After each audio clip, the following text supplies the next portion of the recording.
All right, guys, getting close, getting close. Welcome. We still got some people rolling in, so give us a few more minutes and we'll get started. Probably 2 minutes after we will be live and get going.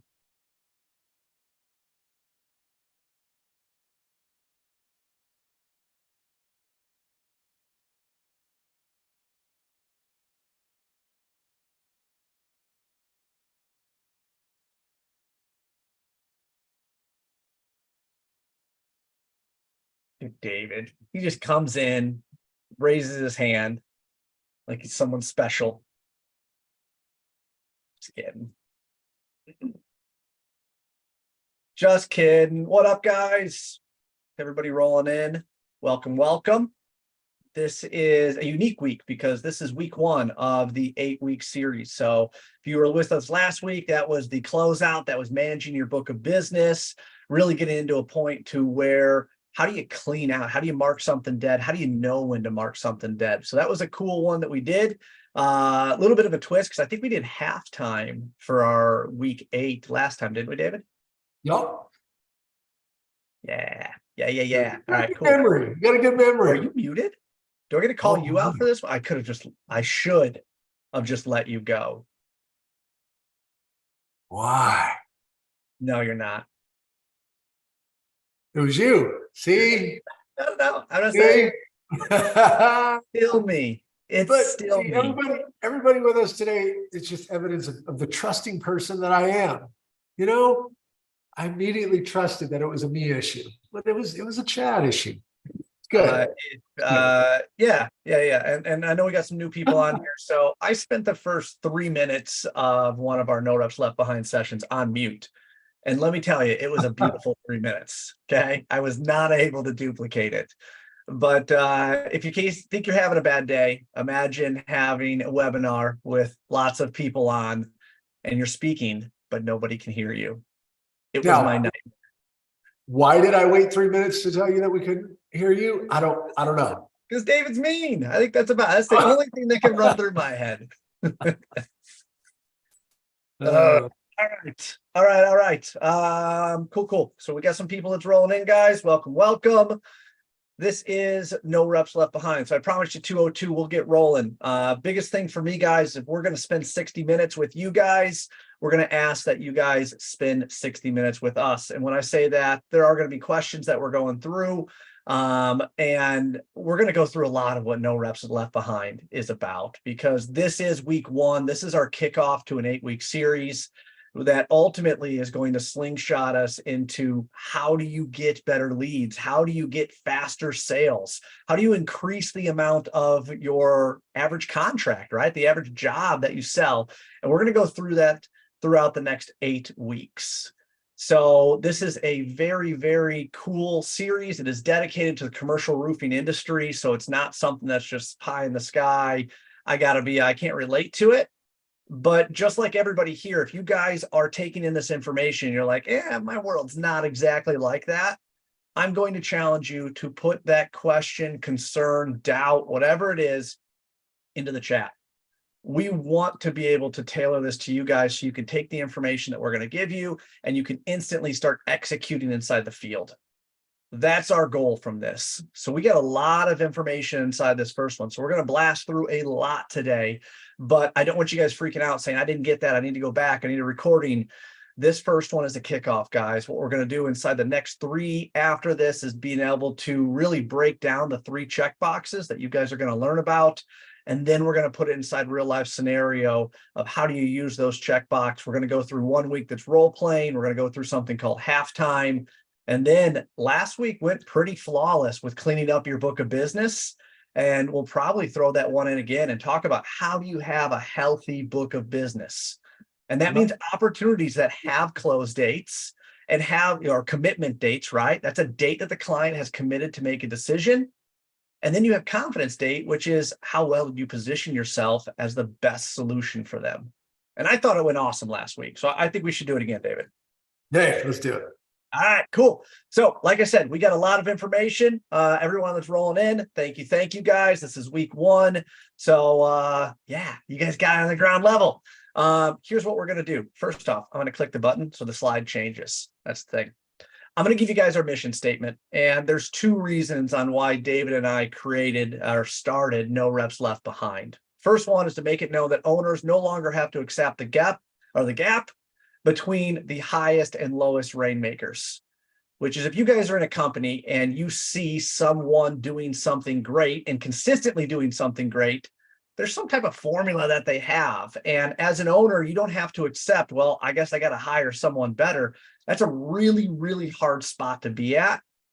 We're here to be able to let them know you don't have to accept that gap anymore. On a sales rep side, you guys no longer have to contemplate quitting your job just because you guys don't have the resources or leadership that you need to be successful.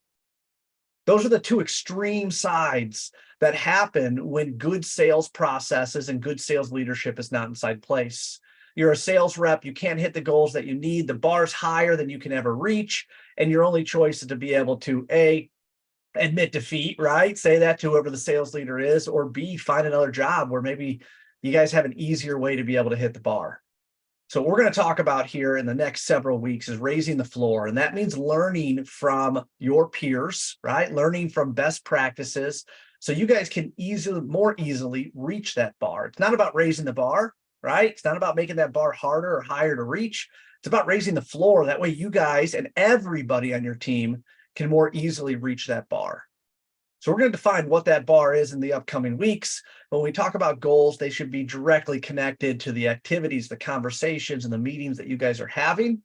And we'll dive into all of that, break it down, and really give you guys some good, I'll say, methodology behind hitting that. So that's why David and I are here. David, anything to add to that, sir? Nope. It was beautiful. All right, you take this one, sir. Okay, so the main question, guys, is are we a sought after trusted advisor, or are we a desperate salesperson? And that's really going to be the focus of the content today. Now, with everybody that we've got here, guys, we have people that are here every single week that are a part of our programs. We have new people. The thing that I need you guys to understand is Chad and I live in the concepts that we are going to give you. Not just today, but every week throughout the 8-week cycle here. We don't deviate. We stay focused on these core principles and we just go deeper in those areas. So this is not about what's the new flash in the pan sales strategy and the new flash in the pan email to get somebody to respond. These are the core tactics necessary to position you as a trusted advisor, right? A date versus a doctor visit, which we'll go more into here, to position yourself as a trusted advisor and deliver a valuable service to everybody that you speak to in a way that gets them to convert the majority of the time, right? But also that makes you feel really good about what you do. And the rich get richer in this game. And the more people that you help to solve their biggest problems, the more people that will come to you to help solve their biggest problems.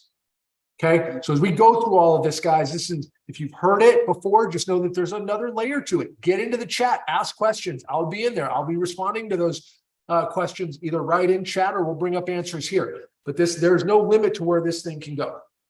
David is much better on chat engagement than I. So thank you for that, David. I thought you were going to say I'm much better at chat than actually stood vocal. I was like, okay, this is good. No. Good. And I'm better at my calendar than David. We all have strengths, guys. This morning. Twist the knife when you can. All right, guys, my name is Chad Westbrook. If you're not aware of who I am, I'm the founder of Service Alignment and ultimately with David, the founder of No Reps Left Behind.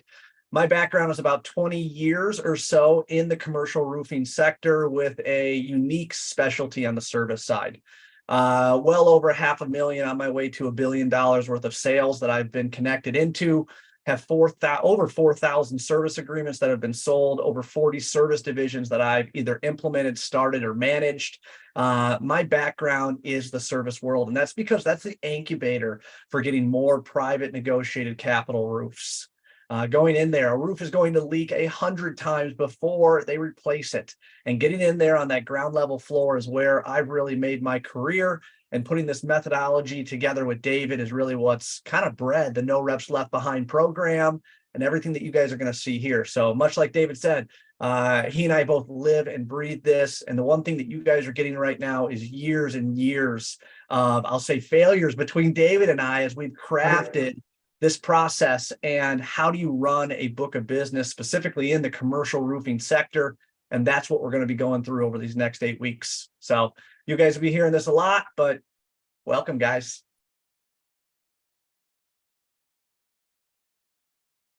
All right, guys, David Bonney, founder of 45. My story is really, I started off in sales. I was terrible during my ramp period, absolutely awful. Was about to get fired, got it figured out. And over the course of the next 9 to 12 months, went to the top of the West Coast region at a Fortune 500 company, and then got headhunted out and into leadership positions and all that good stuff. But in my time in leadership, guys, I spent time with companies that are and were backed by some of the largest venture capitalist firms in the world. Bain Capital, Goldman Sachs, SVB, prior to what happened earlier this year. And there's an immense amount of pressure that those investment firms, private equity firms, are going to put on a business to be able to produce revenue, retain revenue, and grow revenue. And it's an insane pressure cooker. And like Chad said, I've failed so many times, right? In sales, we're always going to fail. We're never going to close 100% of the opportunities that we have. But it's through that failure that was really, and in those pressure cooker environments where there was no other answer, where I had to go figure out a different way to be able to do this. And it's through those strategic operating systems. It's through all of that, let's just say that stressful period that, like I always say, I don't want you guys to have to go through. If Chad and I can come bring this information to you guys so you don't have to figure it out through failing like we did, we can beeline you guys straight to success. So this stuff has been, this stuff is derived from the trenches, guys. This stuff is derived from the real high pressure world that you guys are in, if not even higher pressure worlds. So break out the pen, whatever it is that you take notes on, because we're going to go deep and we're going to give you all the stuff. There you go. Awesome. All right. So I'm going to take you guys through a short story to kind of give some background on what this process can do. So I'm going to give you guys a short story of how I built a team of 5 individuals that was worth about $17 million per year. And I had a very unique sales framework that allowed me to be able to do it, right? That's why we're here. So when we look at what an average sales rep can do, and this is on a service side, okay? So I'm not talking like $1-2 million projects. I'm talking about $1,000-$2,000 tickets, right? Individual jobs. So I'm talking about high volume, moving quick. Typical sales rep is probably between $300,000 and $600,000. I was able to get these sales reps into account managers and ultimately had to evolve them into national account managers where they were averaging about $2 million each. So I've done this same process. So what I gave you right there shortly was one story, right? I've not done this once. I've done it 3 times. I've done it with about a $15 million local company out of the Texas area. I've done it at a $50 million region, was based out of Oklahoma City, had 7 territories, where I started the entire service division with no clients, nothing. Dart on a dartboard. We're opening up a branch in Charlotte, go.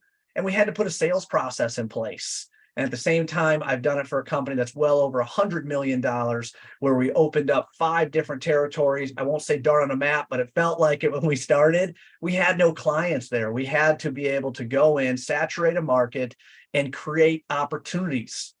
So I'm not talking about going in and just expanding, or what I call scaling a business of just doing more with the people you had.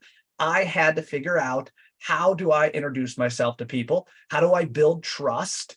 Right? How do I get rid of competition, which we'll talk about 5 fatalities and all of this. But what we're about to show you guys, I've done multiple times. I've done it as leaders, or I'll say as a leader in each one of these, but I've also done it as a coach and mentor as I continue to be able to do it throughout my career.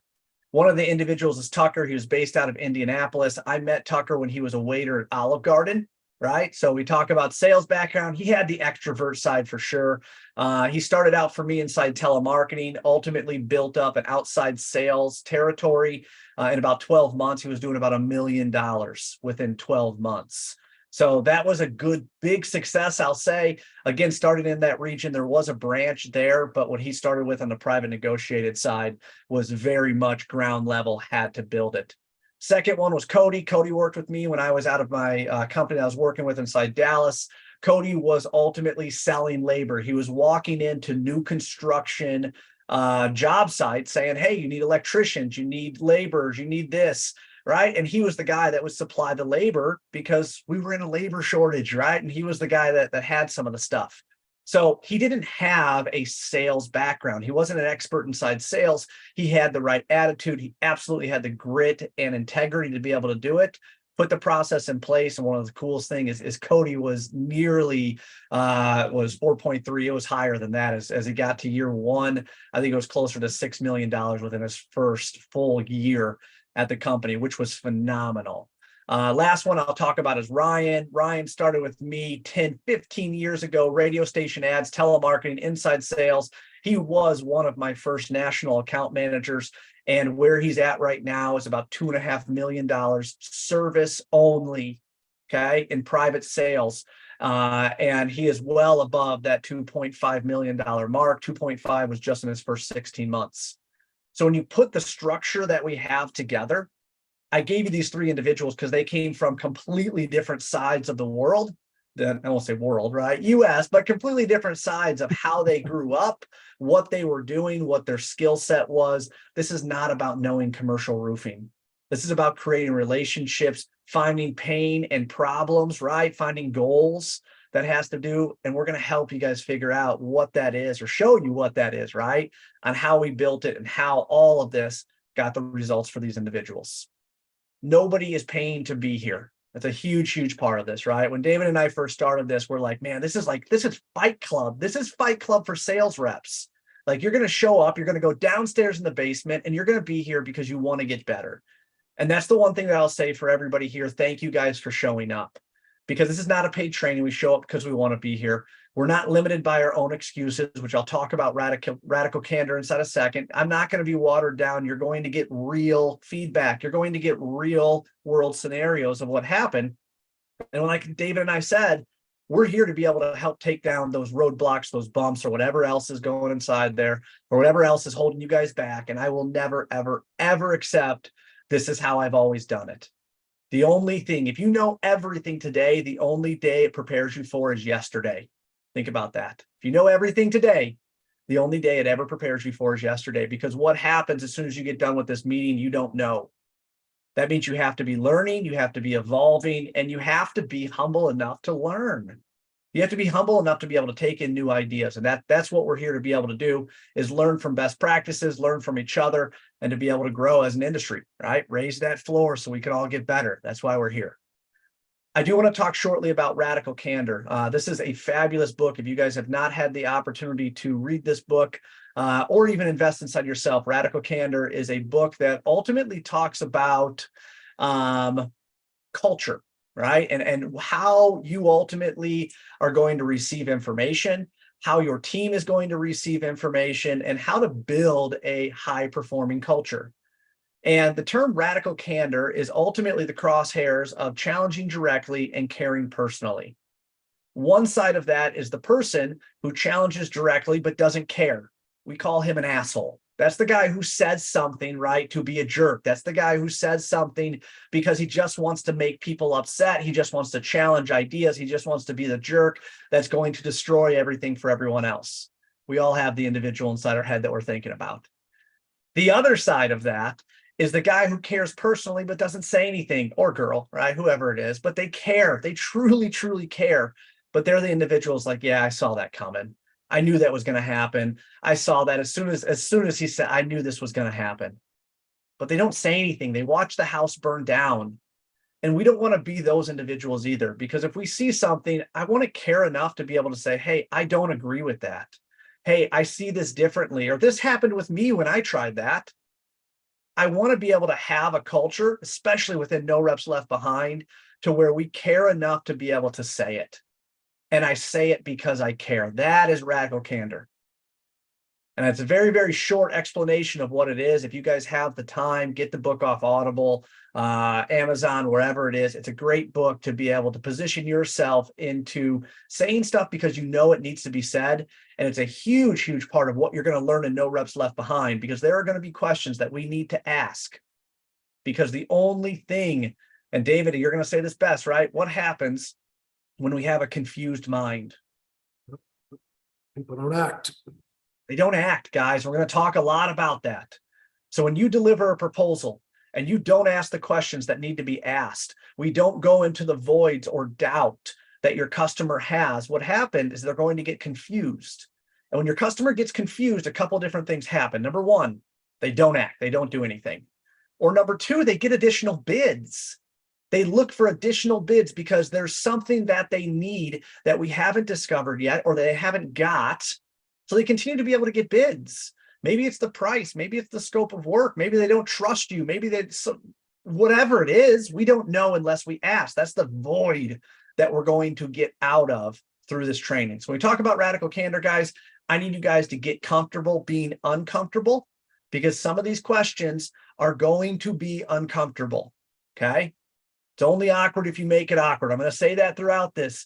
And David talks awesomely about it when he talks about dating versus a doctor visit. It's only weird, right, if you make it weird. So we'll talk a lot more about that.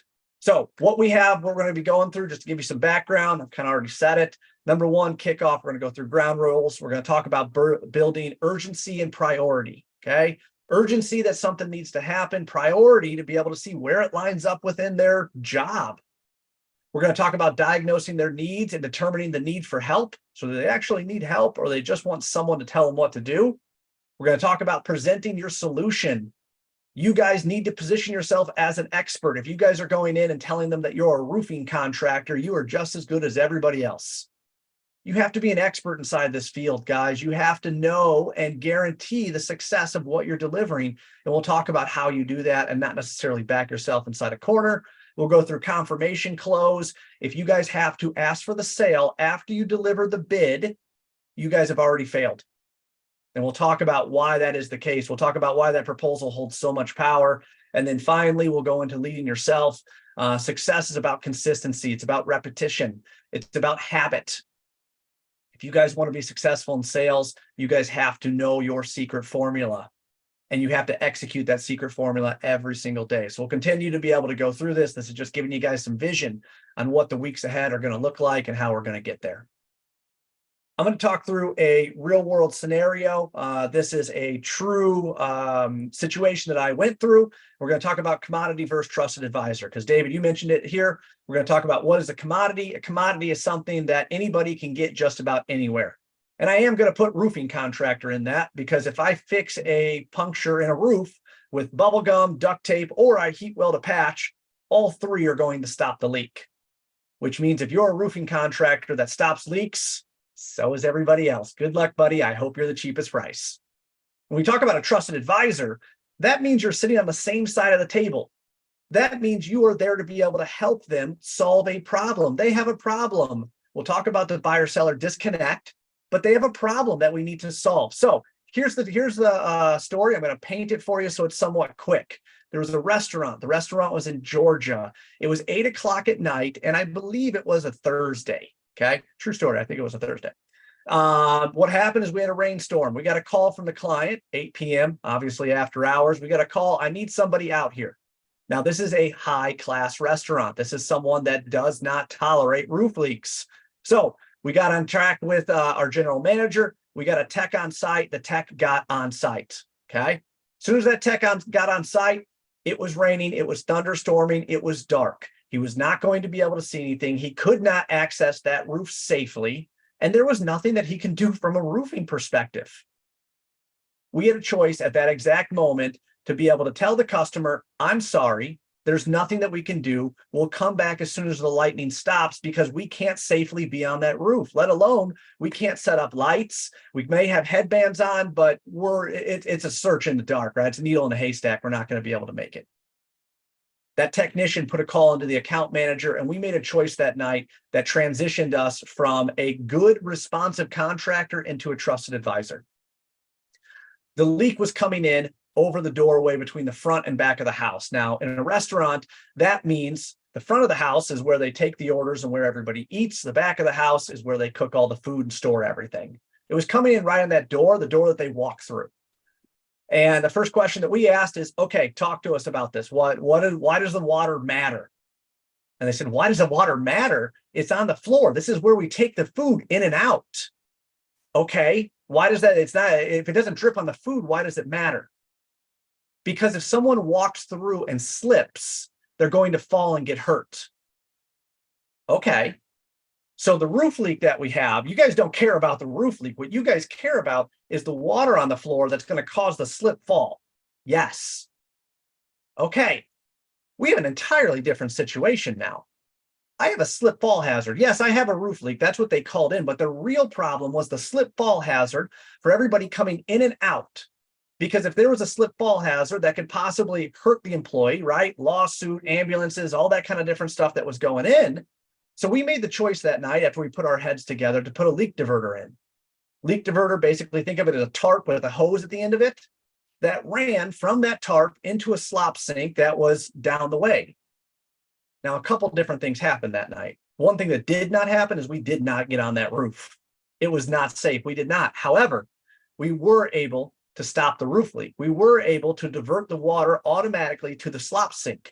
We were able to divert the slip fall hazard. And as far as the customer was concerned, we did everything that they expected, which was to stop the slip fall hazard that they were having. They called in a roof leak, but what they really wanted was a slip fall reduction, right? They wanted to be able to get rid of that.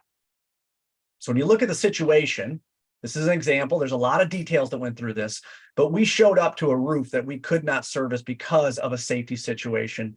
We left giving them complete peace of mind by putting that leak diverter in, running it to the slop sink, and getting a dry area for them to take the food in and out, and gave the employees safety and made sure the business continued to be operational.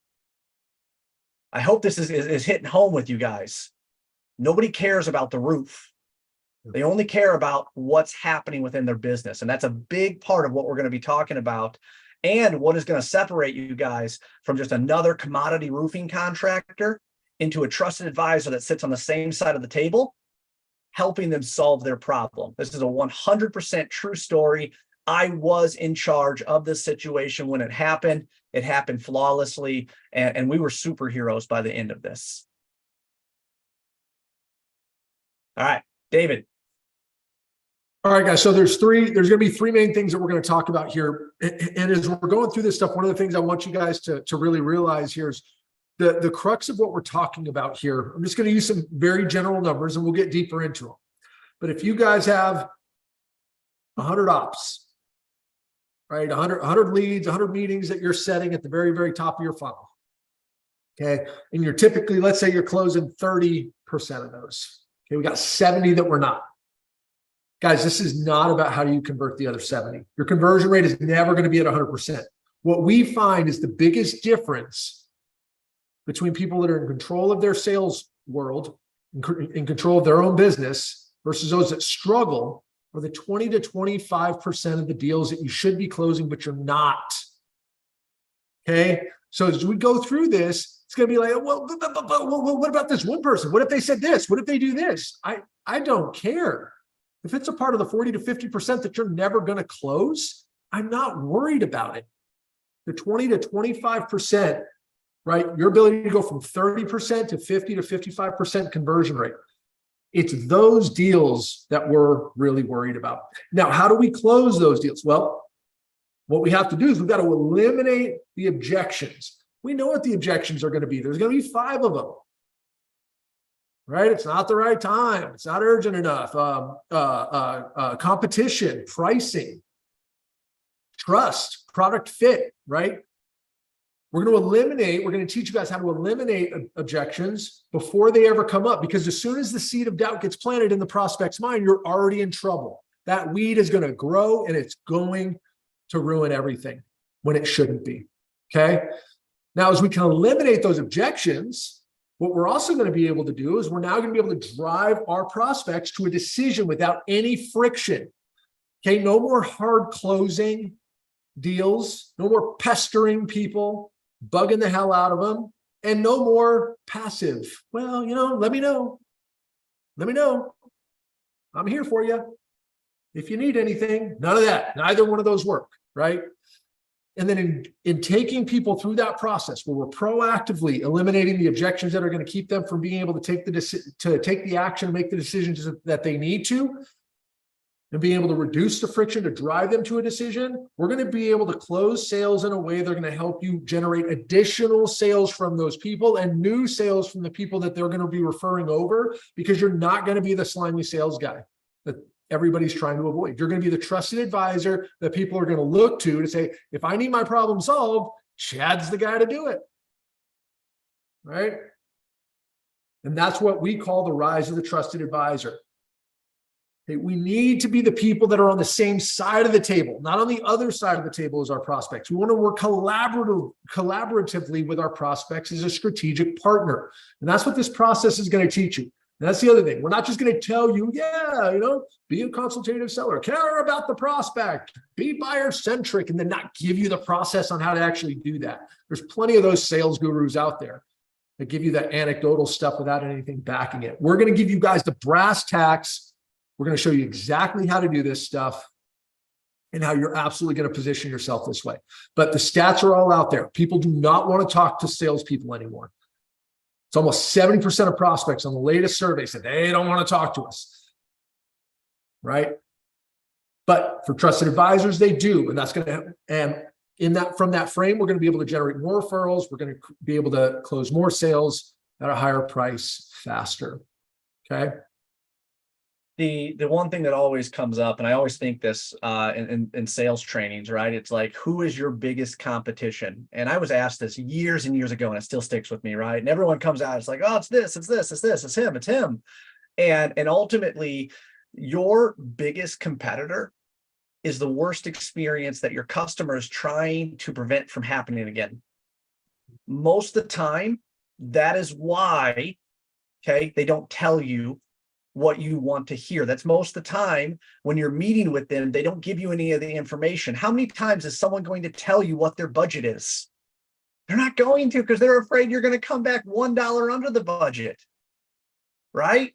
The trusted advisor is not always there, guys. You have to earn that spot. And that's what we're going to be talking about, is how do you earn that spot, right? How do you ask the right questions where you can transition from meeting one, where you're sitting on the other side of the table with them, to meeting, even two, right? You're on the same side, looking at the same screen saying, oh yeah, man, we definitely need to get your business here, right? We definitely need to be able to get you here. And we'll talk about that. But before we do that, I need to explain to you what your customer sees, okay? This is ultimately, and if you're looking on the right side here, it could be prettier. You could have some photos involved in it, right? There could be some cool things that say maybe a price. That logo. That logo looks really cool. Logo, right? So here's what's going on. Your customer has a problem, okay? That's why you're there. They got a roof leak, right? The roof leak's getting on the floor. Let's go back to that same scenario. Roof leak's getting on the floor. I need a proposal to be able to fix this. All right, cool. So that's my problem. My problem is the slip fall hazard. I'm worried about every time it rains that I have someone who's going to slip and fall on the floor. And then you give me this proposal right here that you guys are looking at. And this proposal talks about getting on the roof, spudding back rock. You're going to flood coat it. Then you're going to use an elastomeric coating over top of that, and then reattach the coping with a faceplate. I have no idea what you're talking about, guys. As a client, I have no idea. You're literally giving me a proposal that I can't even decipher unless I Google it. It has nothing to do with my problem. It has nothing to do with my goal. You guys are trying to sell me a service. You're trying to sell me a product when I don't need a product. I need my slip fall hazard to go away. This is one of the biggest disconnects that happens, especially in commercial roofing, because it is a detailed item. It's also something that nobody sees, which means when you say scupper, I promise you 99% of people in the world have never seen a scupper or even know what it's called, except for the 1% that's in roofing, guys. So we got to be better than this. And this is where ultimately the disconnect starts. It starts by us delivering a proposal with all of our jargon on it that they don't understand when they're just trying to solve a problem or get to a goal that they have. And we're giving them this, which makes them confused. And when you confuse someone, right, when you don't help them solve their problem, you give them a scope of work to fix their roof. I'll say it again. What happens when someone's confused, David? They don't act. They don't act. They don't do anything, or they get another bid because, like, man, this one, I don't know. This is expensive. Who cares about the price? And we'll talk about that. The price should have nothing to do with the goal, right, that the client is trying to get to, or the problem that they have. And we'll talk about all of that as we go through this. But this is how your client sees your proposal. So understand this. Some of the best sales reps that I have worked with inside my entire career made it so painfully simple when I listened to them explain the roofing proposal, because it had nothing to do with roofing. It had everything to do with, here's the proposal to be able to get the slip fall hazard under control. That's what they want. So give them what they want, right? Don't make them work harder than they have to, right? Because selling people stuff sucks. David already said it, 70% of buyers do not want to interact with the sales rep at all because they're afraid they're going to get screwed over. They're afraid whatever they say is going to get used against them, and they're going to get pressured into buying something. They don't want to buy something. They did not wake up in the morning wanting to speak to a roofing contractor. They are not waiting for you to show up at 2 p.m. because they like roofers or they're waiting to make a new friend. That's not the case, guys. No one wants to work with it. How many times have you gotten an email or got off the phone with someone that says, just shoot me over the proposal? Just shoot it over to me. I'll take a look at it. Which means they're going to scroll to the bottom. They're going to look at the price. They're going to commoditize you into what they think is best for them. A trusted advisor takes those variables out, guys. We ask the questions that truly matter and understand that what we're delivering is not a proposal. It's a roadmap to get them to their goal. It's a roadmap to get rid of their problem. And that's what we'll talk about here. So let me say that a little bit more clearly. Your prospect does not want to buy something from you, guys. They don't want to buy something from you. They do not have a credit card waiting to give it to you. They do not want to give you a purchase order. They do not want to do any of that. They don't care about roofing. I know it's hard to say, guys, but it's real. So David, take us through the buyer-seller misalignment. Yeah. So the key is, guys, they want to solve their problems. They don't want to buy stuff. They want to solve their problems. But then what are salespeople doing? What we're doing is we're out there trying to sell stuff. Okay. And the analogy that we use on this is, as a salesperson, what kind of frame are you setting within the conversation that you're having with your prospects? What kind of environment are you proactively creating within the conversations that you're having with your prospects? Is it one of a date? When you're dating someone, the definition of a date is, or a synonym is, a courtship. You're courting them, right? I thought my wife was beautiful, got her to go out on a date with me. I still don't know how. Got her to go out on a date with me, and I began the process of trying to get her to like me so we could get married and have little babies together, right? It worked. Okay, courtship. Great.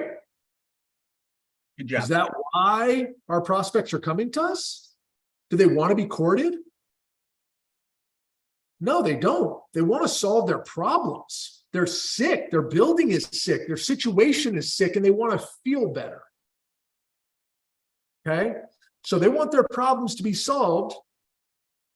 They want to feel better, and we're trying to court them. Think about the disconnect there. Okay? So what starts to happen is, as they're trying to go in and solve the biggest problems that they have, and we're trying to court them, it creates a lack of trust. Are you really trying to help me solve my problems? Or are you just trying to court me? Or are you just trying to get me over to your side? Are you just trying to get me to like you? This is part of where the big disconnect comes from. Now let's take it another step deeper. Let's think about a very normal question, okay? All right. We ask questions all the time in the sales process, and then we get all these weird answers. Why are we getting all these weird answers? Let's bring it back over to this analogy. If I went on a date with someone and that person asked me as the first question, as soon as we sat down, great. So David, what kind of health insurance do you have? Do you have health insurance? Whoa, what would my reaction probably be? What would your reaction be if that was the first question that your date asked you? You'd probably be like, what the hell are you talking about? Where is this coming from? Are you doing like a risk assessment on me? Is this a long King Poly? Like, do you want to see if I'm like a viable, responsible human being? I'm not giving you that information. I don't care. It's none of your business is basically going to be my answer, right? Well, what happens if you walk into a doctor's office and the first question that they ask you is, do you have health insurance? What is your response going to be? Yeah, Blue Cross Blue Shield. Here's my insurance card.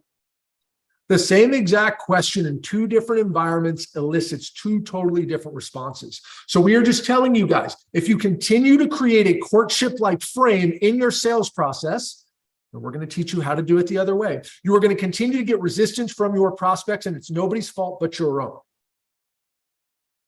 Our prospects want to solve the biggest problems that they're dealing with. Okay. Now the stats say this. So next slide. 88% of prospects are only going to buy when they see their salesperson as a trusted advisor, right? Now, whether or not they're showing up as a trusted advisor is a completely different of whether they just trust that person, they're guessing, and then they're still upset about what they got because they didn't understand what they bought ultimately. Who knows? But the market is telling us they are looking for people to help them solve their problems. They are not looking for people to court them. They need a trusted advisor because they are incompetent in your area of expertise. The area that we experience the most pain in, or the areas of our life that we experience the most pain in, are the areas that we are the most incompetent in.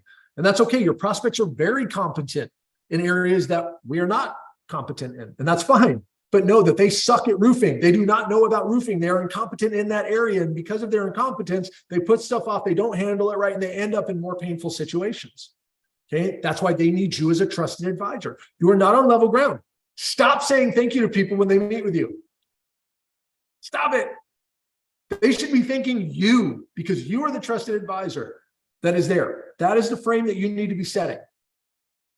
You are there to help them. They should be glad that you are there. And if you carry yourself and you act accordingly within all the stuff that we're going to give you, that frame will completely change. The cool part about this is that David and I have been going through a lot of these different examples, right? So the courtship one versus the doctor one is beautiful, right? Because I put my head in that. And I really, really think about that. It's so true that you go to a doctor, right? And I like my doctor. She's cool. Right. But it's not like I go there because I'm best friends or she's trying to be my best friend. Like that would just be weird. Right. I'm going to her because there's a problem. Right. I'm sick or whatever the situation is. And she's an expert who can help me solve that problem. So as we go deeper into this, guys, it's a great way. And even if you go to the doctor, I hope you don't for any type of major reasons. But if you do, pay attention to the process. Pay attention about how they run their process and how it goes, because what we're going to be doing here, the discovery process, that's the nurse who comes in, takes the blood pressure, figure out what's going on, right? If you got some type of SDR side, that's the whole prime side to it. We can very easily, and we'll talk about this, right? In the buyer's journey, we can very easily disqualify individuals, much like David said, if they're never going to buy, don't waste our time in it, guys. Don't waste your time hoping or throwing a proposal because you got 5 different bids, right? And you're like, man, that gives me a 20%. I'm just going to throw a number at it. Time is the one thing you guys can't get back. And the more time you guys keep chasing people that are not responding or don't have enough pain, which we'll talk about, right, to actually do something about it, it's just going to waste your time.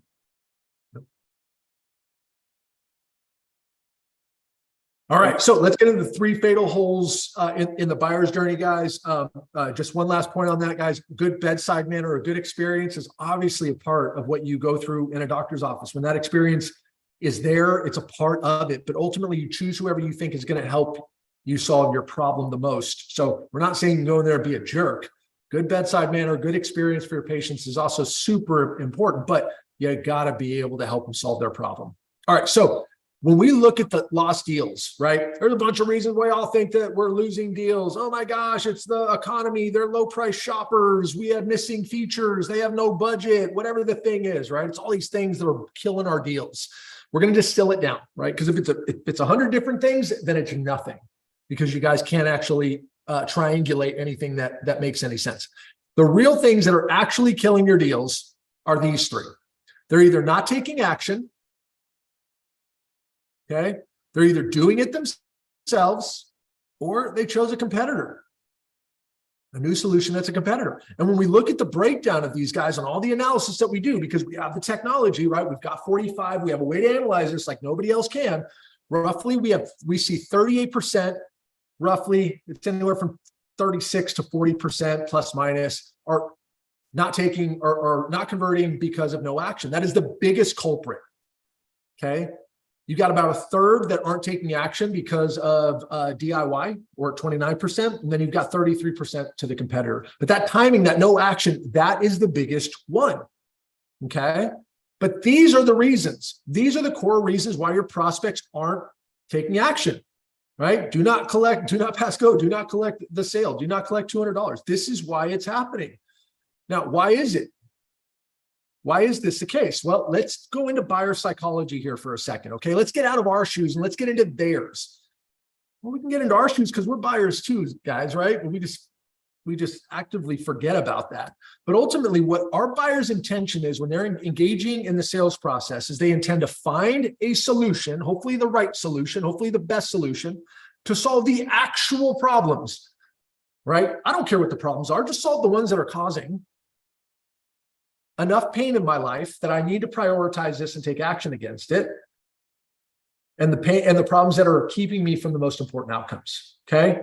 This is why they're going through our process. They want to find the best solution to solve the actual problems, causing enough pain and keeping them from important outcomes. I'm going to slow you down. I know we're still not even getting into a lot of this stuff, right? But think about this, guys. They intend to find a solution, right?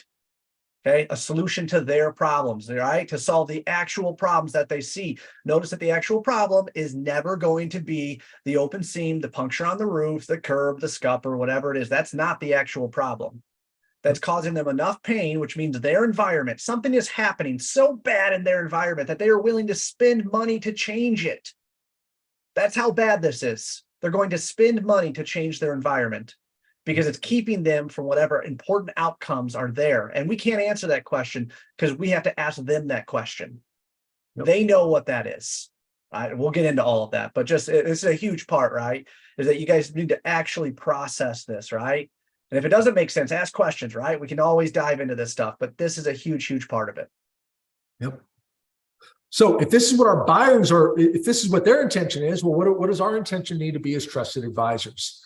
Well, our intent needs to be, we intend to help them find a solution to solve the actual problems, causing them enough pain and keeping them from important outcomes. So we got to figure this information out. We got to unpack this, and we can do it to their benefit at any single point. If we ever feel any resistance or any pushback, we can say, this is what I'm asking and why I'm asking it, how it's going to help you, which is going to help us create long-term relationships that will drive repeat business because we both have the same goal. You're not trying to hit quota and they're trying to hit their roof or fix their roof. They're trying to solve their problems and eliminate the pain that they're experiencing and get to their outcomes. And you're trying to help them do that. The same goal, guys, the same side of the table. Okay. Now this requires a complete focus on helping them hit their freaking goals. And the key to that is we have to understand what that goal is. But if we can get really good at helping our clients hit their goals, then we are going to crush our goals. Like I said, it's at 20 to 25% that we could absolutely help them, but we don't because we're not having effective conversations, right? We're not having effective interactions. We will absolutely be able to crush our goals if we do this and if this is where we focus.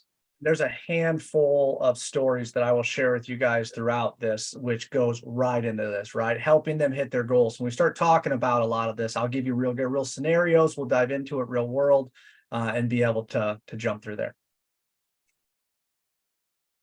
All right. So buyer's journey number one, we're going to start to bring all this stuff together. The first hole, okay, is this an urgent priority?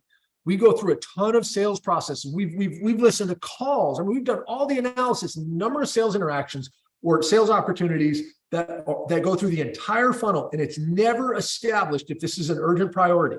Is staggering because we ultimately don't know if they need to take action on this. And if they don't need to take action on this, nothing else is important at all. We're just hoping, crossing our fingers. Well, I hope this is painful enough for them to take action on. I guess we'll find out. What? We should be able to figure this out and get them out of our pipeline if not, so we can work with the most valuable ops in our pipeline and help the people that actually really need it. For the roofers that are here, this is the property manager, right? Roof is completely destroyed. We get up there. Oh my goodness, how do they even keep this roof like this? But guess what? There's no leaks inside the building. The tenant's not upset, right? Nope. This is the property manager. You up on the roof. Oh my goodness, you guys have to do something. Property manager back inside his office. I don't have any problems, guys. Right? The leak inside a Chick-fil-A is a lot different than a leak inside a Asian restaurant in a strip mall. No offense. We've all been there, right? Two completely different worlds can be the same deficiency on the roof. Yep. So, and we can zoom through this part because I already touched it. So essentially, guys, remember, the vast majority of your ops are not unqualified window shoppers and they're not lay down sales. In the continuum, they're right in the middle, and you're trying to capture the ones that actually do need your help. But the only way to do that is to be able to have effective process and playbooks that allow you to figure out if this is actually painful enough and if this is an urgent enough priority. And again, like I already said, we want to discover and disqualify. Discover and disqualify. Okay. When we go through and we discover and disqualify, guys, that is not us purging opportunities that we thought we're going to be able to close. It's us having a clean pipeline. So we're not actually overconfident in what our results are going to be in any particular period or month. And we can actually effectively go generate the number of leads that we need, maintain a qualified pipeline so we can spit out a predictable forecast and have control over what we're doing. I know you love this part, Chad. Go ahead. Yeah, no. So the discover and disqualify, guys. This is not putting crap right in the funnel. This is not quoting a job just because they said, yes, you can inspect the roof. If they don't have an issue, don't put it inside your book of business. Follow up on it for 3 weeks or 3 months, whatever it is, to not have anything happen and to be able to mark it dead. You waste your time, you waste your energy, you waste the company's money. All this kind of different stuff is going to funnel in. Do they actually need to act? Ask the questions, and we'll tell you what the questions are in the upcoming things, but ask the questions. This is number one, right? Do they actually need to act? If the problem is not big enough, it's okay to walk away. It's okay to be able to say, hey, unfortunately, I don't think this is a big enough problem that you guys need to do something about it. Yep. It's okay to say that because what you're doing is protecting your time. You're protecting your book of business. There are people that align to your business. And as long as you continue to be able to reach and put everything possible in there, you'll never be able to close the suitcase, guys. You might have a big book of business, but what you sell this week looks like this. Yep. And that is the unhealthy book of business. Yep. So discover, disqualify, guys. It's okay to say no. You have more power saying no. And I have made more relationships saying no. I don't think we can do that. Hey, I need a bid back by next Wednesday. Can you do it? Unfortunately, I can't. Now, if you need a throwaway bid, I'd be happy to give you that. A lot of times, guys, I have gotten more work from doing that than I have actually bidding the job. And we'll talk a lot about that, but there's a lot of different things that we need to know when to say no, so only the best opportunities make it into our book of business. Yep. And guys, the secret on that is usually it's not no, it's not yet, right? Okay. Buyer's journey, hole number 2. We figured out that they need to take action, right? They need to take action with this. But guys, the next question is, do they actually need outside or new help? Because if I need to take action on a problem, what's the fastest way for me to do that? Do it myself, right? But we need to figure out, if you could have solved it, you would have solved it. Why haven't you solved it then? Why the heck am I here? Okay. Ultimately, can they solve it themselves, or is their current vendor, because most companies already have an existing roofer, right? Is their existing vendor still adequate? But again, the tell is that you're there. They coulda, they woulda. It isn't.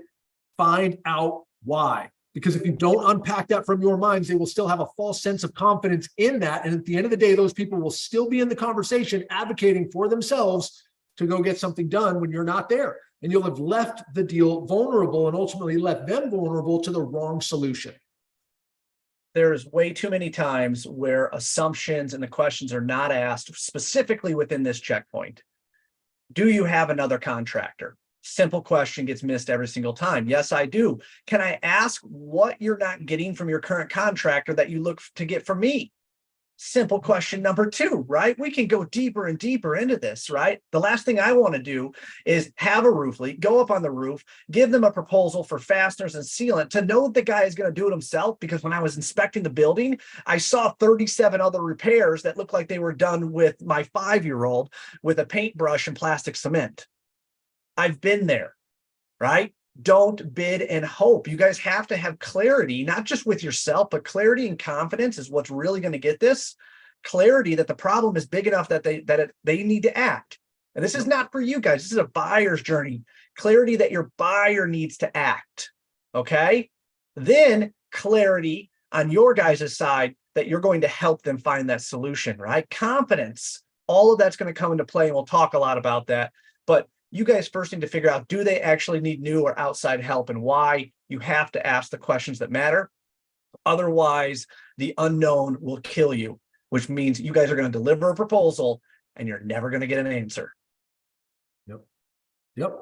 So as we go through and do this, we're asking some of those questions that Chad talked about. And additionally, we talk about the 4 Ds of the sales process. We're going through discovery to figure out pain, discover their situation. But now the only way to really know if their existing resources can solve this is if you diagnose what the real problem is. Just like a doctor would, guys. We got to go through discovery to get to diagnosis. This is actually the bigger problem that you're dealing with. And that bigger problem should be aligned to the secret sauce and the specialty of what your company does. And by the way, we'll connect the dots, and that's what your proposal is going to be around. And all this stuff is going to be very easy for them to understand, so they don't have to burn a bunch of calories and they can confidently move forward with you. But you've got to diagnose it. It can't be the simple problem that they think they have, right? So we got to be able to diagnose. All right, now once we can do that, then we can go through and say, gotcha, you need to take action. You need a new solution based on the questions that we've asked here. So now we come in to the third hole. Do they see why you're better? Do they see that you actually have the best solution to solve the actual problems causing the pain that they want to take action against so that they can reach their desired outcomes? And this is where we get into all kinds of issues most of the time. But as you go through this process, because now they're not worried about whether or not they should prioritize this, they're not burning calories trying to figure that out, because they're not worrying about whether or not their existing vendor can do this and whether or not they should have confidence in Bob the maintenance man to be able to go do this. When you're delivering your solution presentation, right? Not a PDF proposal. We're going to teach you guys differently. When you're delivering your solution presentation, you're going to be able to get them to focus. Go to the next slide. They're going to be able to focus on just your solution. They're just trying to figure it out. Who has the best solution now? But because you teed up the bigger problems that need to be solved, you can perfectly align your solution. Well, none of your competitors are diagnosing anything, right? Everybody's going through the same terrible crap sales process. You're diagnosing, you've said it, then you can connect the dots, and it makes it very easy. And then from there, now they know they need to take action. They know that they need a new outside solution. They've seen your presentation. You can eliminate maybes at the end of the sales process, and you can drive people to a clear heck yes or a no. No's are fine. Yeses are fine. Now, you guys should be getting so many yeses, you don't care.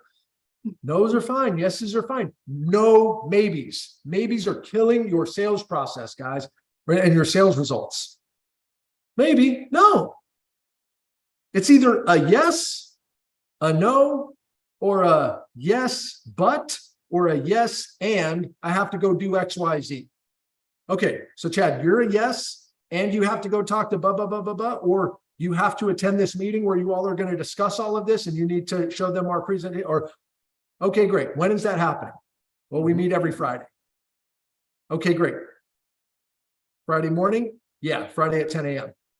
Okay, so let's set some time on the calendar Friday at 1 p.m. for us to have a quick connect then.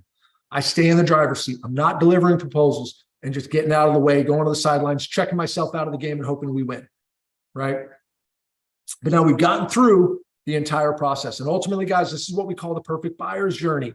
This is a journey that we're putting our buyers through that's perfect for them so that they can get to the other side of this, so that they can get the best results. We're delivering a valuable service to them. That's really all we're doing, guys.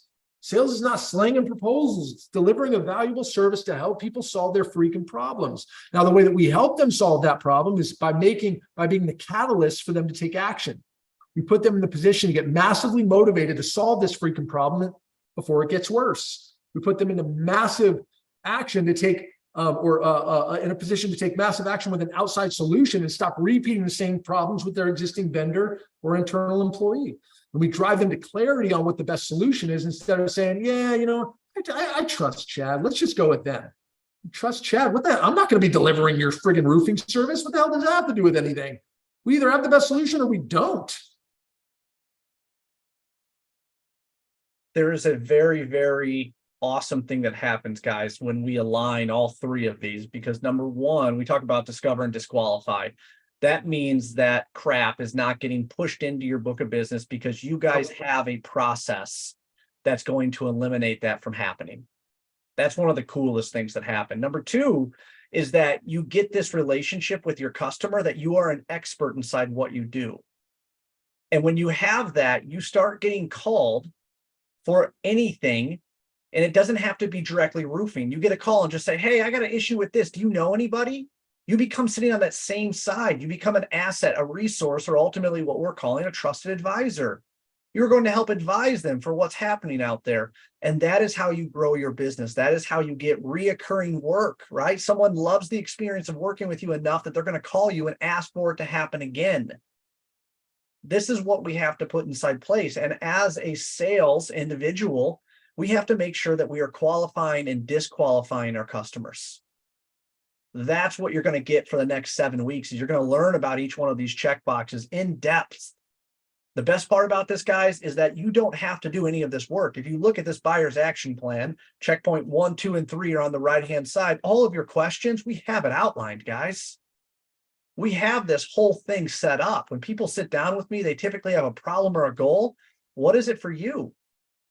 And we talk about the 4 different ways that they can sell, or that you guys can sell, right? 4 different ways that you can add value to a situation. We put it together. But the one thing that I'll close this out with, guys, is that you do not rise to the level of your goals. You fall to the level of your systems. Okay? Success is not based upon the question that comes to your mind when you walk in the door. Success is based upon walking inside a door of 1 to 1 or walking in a door of 1 to 50 and understanding the exact checkpoints that you need to hit in order to be able to qualify or disqualify your prospect. Confidence comes in the ability to know that you're going to walk away if you don't add enough value. 5 bidders in that, and they just need another number. That doesn't sound like the opportunities that I want to be involved in. That doesn't sound like the client is going to respect and trust and be possibly a long-term opportunity for me. Because me as a sales rep, I want relationships. I don't want to have to go out and hunt for my food every single day. Being able to create these systems and put them behind you gives you insane confidence within yourself, because you don't have to think about the first question. You know what it is. And you also know the 3 check boxes that have to get hit, or you do not pass go. You do not collect $200. I appreciate the opportunity to work with you, but unfortunately, I don't think this problem is big enough to do something about. Or I think you're just looking for additional bids, and that's not. I'm not interested inside being an additional bid, knowing that I'm not going to have an opportunity to get the job. You guys have that choice. You guys have that confidence and that clarity inside what it's going to take for you guys to be able to have better opportunities, better sales ratios, right? Better close ratios.